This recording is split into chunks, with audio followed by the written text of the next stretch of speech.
Hello guys, ചെമ്പനീർ പൂവ് പുത്തൻ promo വിശേഷങ്ങളിലേക്ക് എല്ലാ കൂട്ടുകാർക്കും സ്വാഗതം. അങ്ങനെ നമ്മുടെ പുതിയ പ്രമോയിലുണ്ടല്ലോ, നമ്മുടെ രേവതി ജോലിക്ക് വേണ്ടി ഇറങ്ങാൻ പോവാട്ടെ. അപ്പൊ നമ്മുടെ സച്ചു പറയുന്നുണ്ട്, നീ രാത്രി എത്ര മണിക്ക് എത്തും എന്ന് എനിക്ക് കൃത്യമായിട്ട് എനിക്ക് മറുപടി കിട്ടിയേ പറ്റൂ, നീ അല്ലെങ്കിൽ ഞാൻ നിന്നെ അന്വേഷിച്ച് ഇറങ്ങേണ്ടി വരും എന്നൊക്കെ പറയുകയാണ്. അപ്പൊ നമ്മുടെ രേവതി പറയുന്നുണ്ട്, ഞാൻ പോകുന്ന ആരോടും പറയൂല, സച്ചേട്ടൻ എന്നെ അന്വേഷിച്ചിറങ്ങ്, എന്നോടുള്ള സ്നേഹം നിങ്ങളുടെ അമ്മ ഒന്ന് മനസ്സിലാക്കട്ടെ എന്നൊക്കെ പറയുവാട്ടോ. അപ്പൊ നമ്മുടെ സച്ചി ഭയങ്കര റൊമാൻറ്റിക് ആവുന്ന നിമിഷങ്ങൾ തന്നെയാട്ടോ പിന്നീട് നമുക്ക് കാണുവാൻ സാധിക്കുന്നത്. രേവതിനെ അങ്ങനെ ചേർത്ത് പിടിച്ച് ഉമ്മ വയ്ക്കാൻ പോകുന്നുണ്ട്. ഈ കൃത്യസമയത്ത് നമ്മുടെ സച്ചിയുടെ അമ്മ വന്ന് ആ ഒരു കാഴ്ച കാണുന്നുണ്ട്. അപ്പൊ എന്തായാലും നമ്മുടെ രേവതിയുടെ പരിഭവം തുറന്നു. ഇവരുടെ സ്നേഹം എത്രത്തോളം ഉണ്ടെന്ന് നമ്മുടെ അമ്മ നേരിട്ട് കണ്ടറിഞ്ഞിട്ടുണ്ട് എന്തായാലും.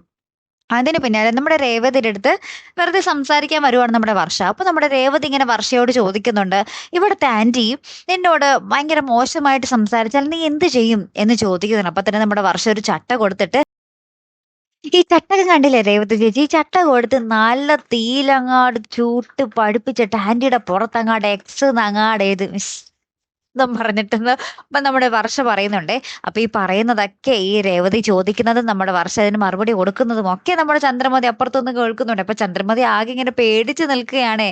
എവിടെന്നാണ് പണി വരുന്നതെന്ന് പറയാൻ പറ്റൂലല്ലോ അല്ലെ. കാത്തിരുന്നേനെ കാണാട്ടോ. അപ്പൊ അടുത്തൊരു വീഡിയോ വരുന്നത് വരയ്ക്കും. Good bye.